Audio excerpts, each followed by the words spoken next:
Puji hari ini kesempatan buat kita.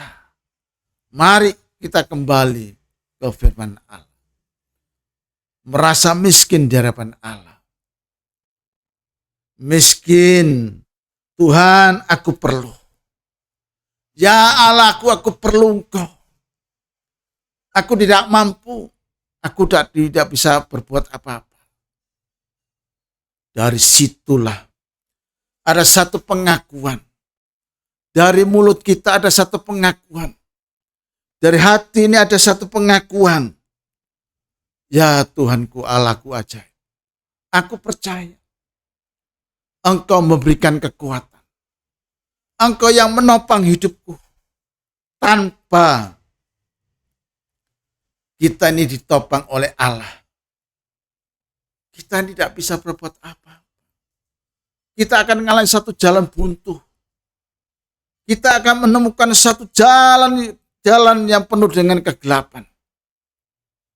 Di dunia ini banyak jalan menuju kegelapan.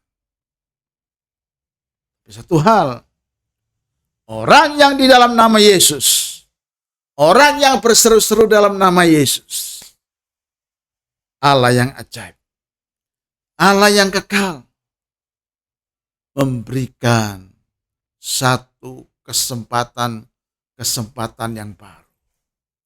Sebab itulah ada kesempatan yang baru ini, beribadah. Puji Tuhan, shalom, Bapak Ibu, saudara kasih dalam Tuhan, kemurahan Tuhan, kita boleh berjumpa kembali. Mari kita kembali renungkan firman Tuhan.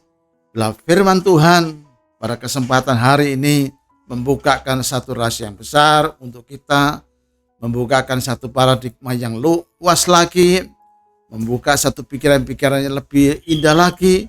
Mari kita lakukan yang terbaik bagi nama Tuhan Allah kita ajaib.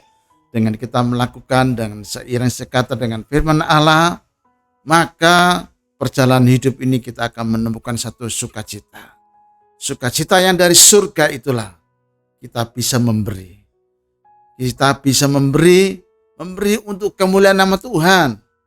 Memberi kepada orang-orang yang miskin, kepada orang-orang yang terlantar. Mari kita belajar memberi. Hari ini firman Tuhan berbicara tentang tetap memberi.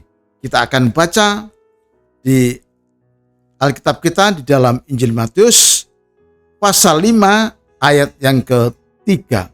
Injil Matius pasal 5 ayat yang ketiga. Saya bacakan. Berbahagialah orang yang miskin di hadapan Allah, karena mereka layak empunya kerajaan surga. Bapak Ibu sidang Tuhan yang kami kasihi, firman Tuhan menjelaskan, disebutkan berbahagialah orang yang miskin di hadapan Allah. Bukan miskin secara harta Bapak Ibu. Tetapi firman Tuhan mengajar kepada kita tentang miskin, haus akan firman Allah. Rindu akan hadirat Allah. Rindu ada satu komunikasi dengan Allah. Saudara kasih Tuhan, tanpa ada satu kerinduan, kita tidak akan menemukan satu kemiskinan. Miskin di hadapan Allah itu ingin sekali dipenuhi terus dengan firman Allah. Dengan kita ini miskin di hadapan Allah, dikatakan ayat selanjutnya, kita akan mendapatkan satu empunya kerajaan Allah. Artinya kita akan memiliki segala satu yang Allah berikan buat kita. Bapak Ibu sidang Tuhan yang kami kasihi, di dunia ini banyak orang miskin. Kenapa yang terjadi kemiskinan? Pada mereka hartanya banyak, berlimpah-limpah. Tetapi hari ini firman Tuhan memberikan satu penandasan. Miskin rohaninya. Rohnya miskin. Tidak ada satu kemenangan di dalam hidupnya. Hidupnya selalu meminta, menuntut.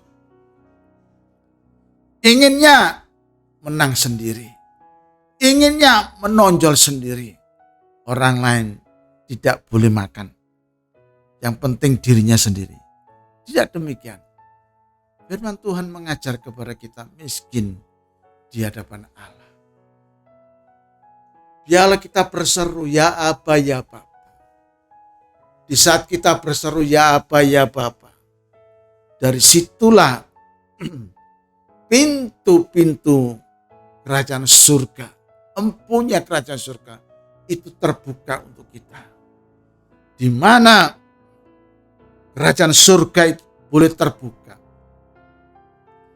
kita boleh melompat melaksanakan pekerjaan-pekerjaan yang Allah tetapkan buat kita, yang Allah berikan kesempatan buat kita, kepada kita semua. Hari ini kesempatan buat kita. Mari kita kembali ke firman Allah. Merasa miskin di hadapan Allah. Miskin, Tuhan aku perlu. Ya Allah, aku perlu Engkau. Aku tidak mampu. Aku tidak bisa berbuat apa-apa.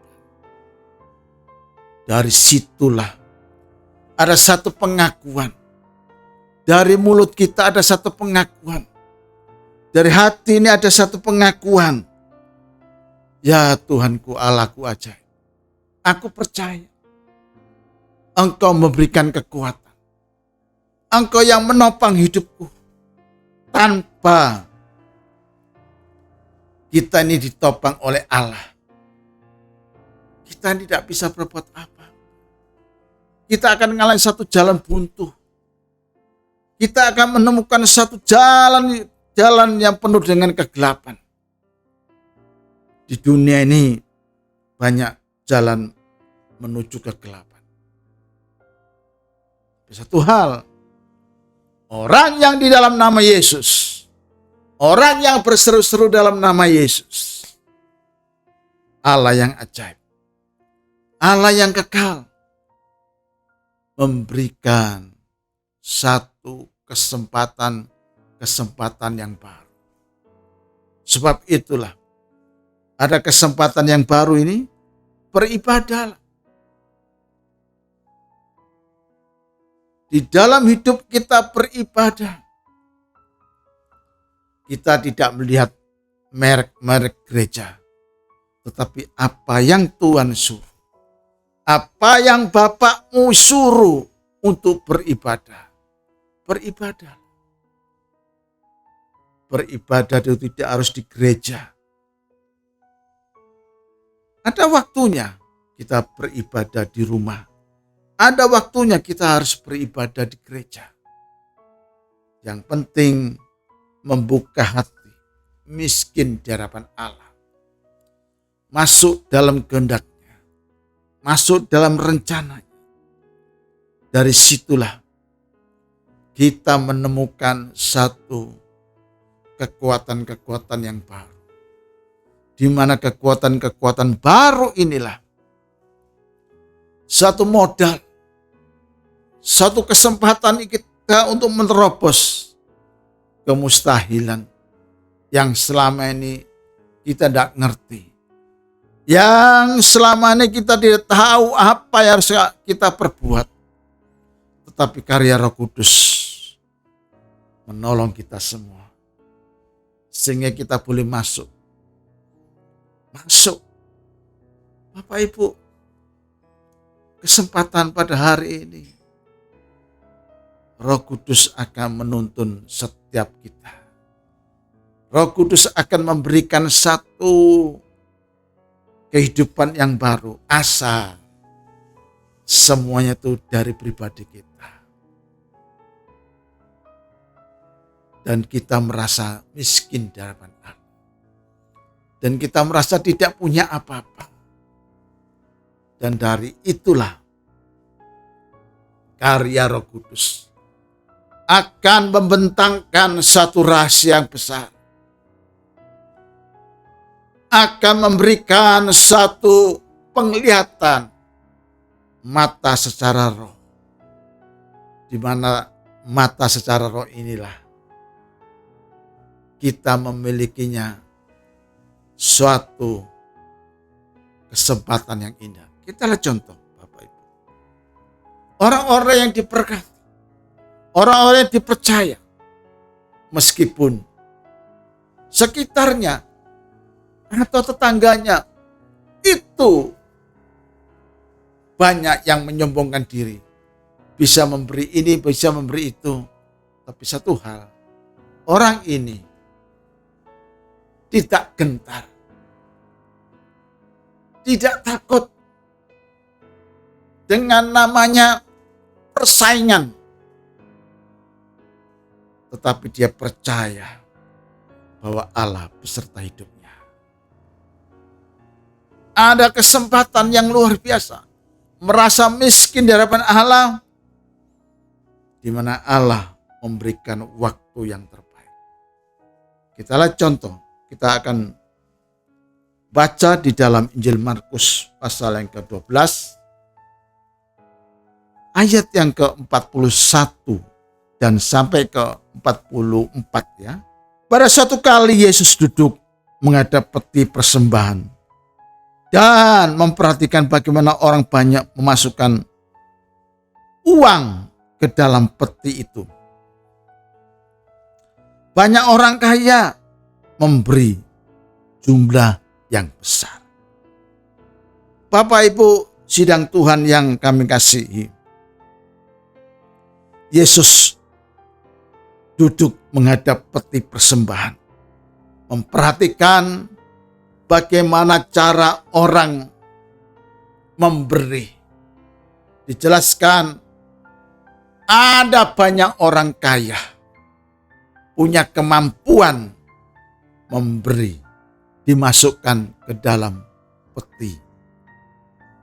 Bapak Ibu, kita lihat contoh ini tentang orang yang memberi, orang kaya.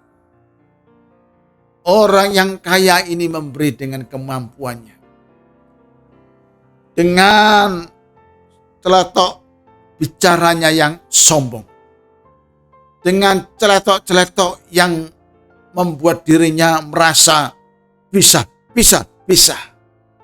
Ada kemampuan, saya bisa memberi banyak. Sidang Tuhan yang kami kasihi, kerap kali kita lihat orang memberi hanya sekedar memberi, tetapi dia memberi tidak dengan hati yang tulus. Ingin dipandang orang lain, ingin dilihat oleh orang lain, supaya dipuja-puja, supaya yang boleh orang lain itu boleh melihat bahwa inilah persembahan. Sidang Tuhan yang kami kasihi, lebih baik kita memberi tangan kanan, tangan kiri disembunyikan. Artinya Bapak Ibu, berilah dengan hati yang tulus. Tidak usah gembar-gembor. Tidak usah merasa bisa membuat ini, membuat itu. Tetapi izinkan Roh Kudus berkarya lebih lanjut. Berkarya lebih lanjut. Berkarya lebih lanjut. Artinya Bapak Ibu, karya Bapakmu yang di surga itu akan nyata dalam pribadi kita. Di mana apa yang kita perbuat, di mana apa yang kita lakukan, semuanya itu mendatangkan keuntungan.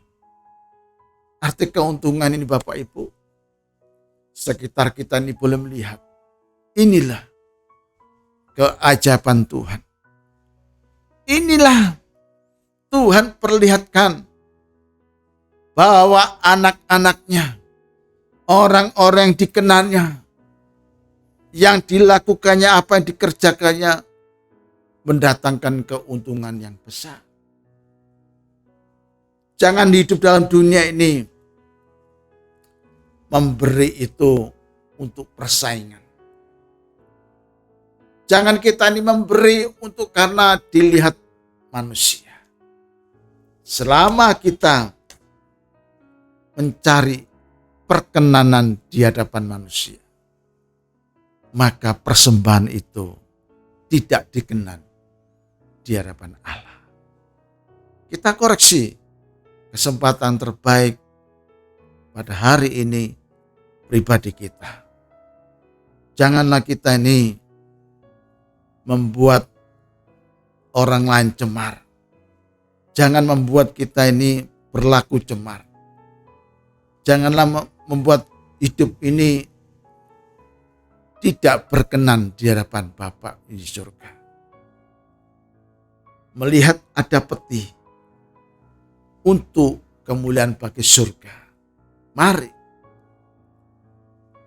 biarlah peti persembahan itu, peti itu betul-betul untuk kemuliaan nama surga. Saudara, kita akan lihat contoh seorang janda yang tidak mempunyai apa-apa, yang tidak memiliki apa-apa. Dengan apa yang ada dalam hidupnya, dia rela. Menurut persaingan, menurut dalam bisnis, mungkin tidak masuk dalam perhitungan. Akan tetapi, surga memiliki cara tersendiri. Surga memiliki keunikan tersendiri. Manusia, orang lain boleh membendungnya. Manusia yang lain boleh menghalanginya. Manusia yang lain boleh silakan menjegalnya, menghambatnya. Tapi karya Roh Kudus, kalau bekerja menuntun kehidupan kita, tidak ada seorang pun yang dapat menghalainya. Bapak Ibu, mari kembali kepada firman Allah. Mari meluruskan hidup ini kepada firman Allah. Kita contoh ayat yang ke-42 dari Injil Markus pasal 12 ayat ke-42. Lalu datanglah seorang janda yang miskin dan ia memasukkan 2 peser, yaitu 1 duit. Bapak Ibu sidang Tuhan yang kami kasihi, di dalam rumah ibadah itu, janda ini memiliki kesempatan masuk dalam rumah ibadah. Di dalam masuk rumah ibadah itu, janda ini ingin memberi sesuatu bagi nama Tuhan. Ingin memberi masukan ke dalam peti itu. Banyak orang punya kesempatan tapi tidak memiliki waktu. Punya kesempatan tetapi waktunya tidak pernah digunakan. Waktu bisa memberi tetapi hatinya melihat ke kanan atau ke kiri. Hatinya dicondongkan kepada kerakusan. Hatinya dicondongkan kepada untuk dirinya sendiri. Ingin dilihat oleh orang lain? Tunggu. Saya memberi ke dalam peti harus dilihat orang lain. Atau direkam video, atau disiarkan kemana-mana. Sidang Tuhan yang kami kasih. Kesempatan yang terbaik janda ini, meskipun hidupnya sendiri, tidak memiliki suami, tetapi langkahnya datang ke rumah ibadah, memberi persembahan masukkan uang ke peti, itu bukan satu hambatan. Meskipun tidak punya teman, meskipun di kanan kirinya itu ada persaingan-persaingan yang ketat. Karena fokusnya hidupnya kepada nama Tuhan Allah yang ajaib. Janda ini tetap datang ke rumah Allah. Janda ini tetap bisa melaksanakan dengan sekecil apapun. Dia tetap mau memberi. Dengan apa adanya di dalam tubuhnya, dalam hidupnya. Dia mau mempersembahkan untuk kemuliaan nama Tuhan. Dia tetap mau melaksanakan apa yang menjadi satu perintah firman Allah. Karena dengan firman Allah lah setiap kita bisa maju. Kita bisa melaksanakan. Dengan firman Allah ini kita memiliki satu pengetahuan yang luas. Bagaimana cara pengaturannya. Bagaimana kita cara berbisnis. Bagaimana cara kita masuk dalam pelayanan. Bagaimana cara kita membangunnya. Bapak Ibu, sidang Tuhan yang kami kasihi. Janda ini tetap maju. Dan pada waktunya, janda ini bisa memasukkan uangnya yang sangat kecil dipandang manusia yang lain. Dipandang pembesar-pembesar yang lain yang lebih dahulu memasukkan uang begitu banyak. Memberi persembahan yang begitu banyak. Memberi jumlah yang besar. Bapak Ibu sidang Tuhan yang kami kasih. Satu kebahagiaan tersendiri. Janda ini boleh datang ke peti dan memasukkan. Satu kenikmatan bagi Bapak Ibu sidang Tuhan yang terkasih. Kalau hari ini Bapak Ibu ada kesempatan untuk memberi, itu adalah anugerah. Ini adalah anugerah buat kita semua. Karena tidak semua orang itu bisa memberi. Dengan kita memberi ini,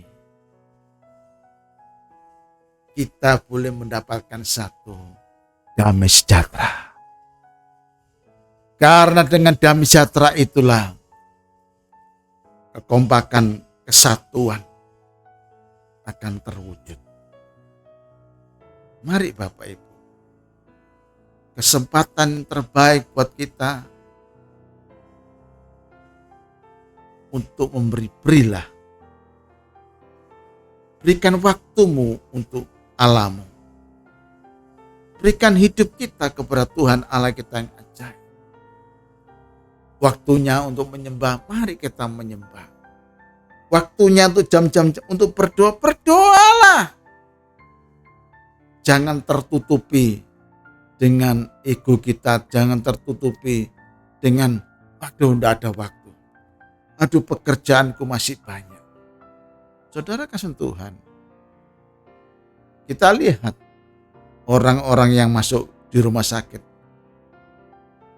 Mereka sudah tidak ada yang sudah tidak bisa berbuat apa-apa. Mereka hanya bisa menangis. Mungkin bisa berteriak-teriak karena kesakitan. tetapi kesempatan buat kita. Meskipun saat ini Bapak Ibu berada di rumah sakit, berserulah di dalam nama Yesus. Bapak Ibu diberikan kesempatan untuk memberi. Bila pemberianmu itu pemberian yang menyenangkan hati Bapakmu yang di surga. Saya katakan Bapak Ibu, memberi itu tidak harus keuangan Bapak Ibu. Yang terpenting, tubuh hidup Bapak Ibu bisa memberi. Saudara, manusia tidak bisa menilai, orang itu memberi banyak pasti masuk surga. Orang itu memberi sangat minim, sangat kecil, pasti tidak diterima persembahannya. Kita lihat apa yang dikatakan oleh Yesus. Biar orang lain mengatakan ini dan itu, tidak bisa ini dan itu, hati kita tertuju ke depan nama Yesus. Yesus akan memberikan penilaian yang terbaik. Kita lihat ayat ke-43. Injil Markus pasal yang ke-12 ayat yang ke-43. Maka dipanggilnya murid-muridnya dan berkata kepada mereka, Aku berkata kepadamu, sesungguhnya janda miskin ini memberi lebih banyak daripada semua orang memasukkan uang ke dalam peti persembahan. Saudara kasih Tuhan, kita lihat ada satu nilai plus Yesus berikan kepada janda ini, kepada orang-orang yang miskin, haus, kepada orang-orang yang rindu benar firman Allah. Karena dengan rindu firman Allah inilah kita akan mendapatkan satu kelimpahan. Kelimpahan berkat-berkat yang Tuhan berikan. Dengan satu gambaran, berikan contoh, Yesus katakan, orang-orang itu yang di sebelahnya, orang-orang yang memberi itu dengan kelimpahannya, arti kelimpahannya itu dengan kesombongannya, dengan merasa bisa, aku tidak perlu kamu, aku tidak perlu orang lain, aku bisa. Di hadapan Allah itu sangat menjijikan. Di hadapan Allah itu tidak berkenan. Yesus dari awal memperhatikan, melihatnya di peti persembahan itu. Kesempatan yang terbaik buat kita semua. Dari awal, dari mulanya, Yesus memperhatikan kehidupan kita. Yesus ada di dalam kehidupan kita. Yesus tetap beserta kita. Tuhan Yesus tidak pernah tinggalkan kita. Jangan merasa cemas atau khawatir atau masa depan kita suram. Tidak. Kesempatan yang terbaik ini di dalam rumah ibadah itu ada Yesus. Di tempat kita di sini pun ada Yesus. Yesus memperhatikan peti itu. Masukkan ke dalam peti persembahan.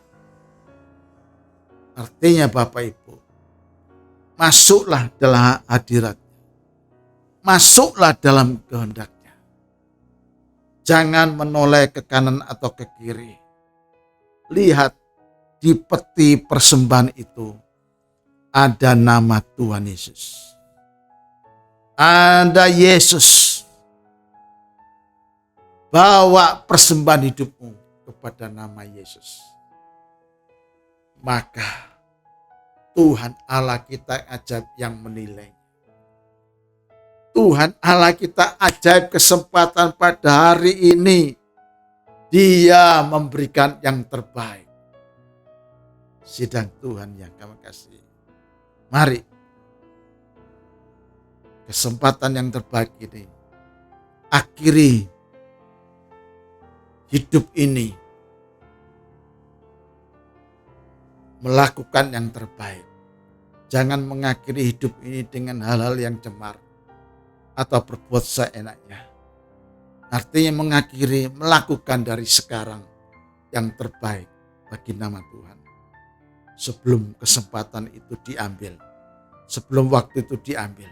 Sidang Tuhan yang kami kasihi, membuka hati untuk Yesus adalah waktu yang terbaik. Kita baca yang ayat yang terakhir. Apa yang dikatakan oleh Yesus kepada muridnya? Mereka semua memberi dari kelimpahannya, tapi janda ini memberi dari kekurangannya semua yang ada padanya, yaitu seluruh nafkahnya. Orang lain dikatakan oleh Yesus memberi dengan kekayaannya, dengan kelimpahannya. Tetapi janda ini, Yesus memberikan nilai tersendiri, memberi dari kekurangannya.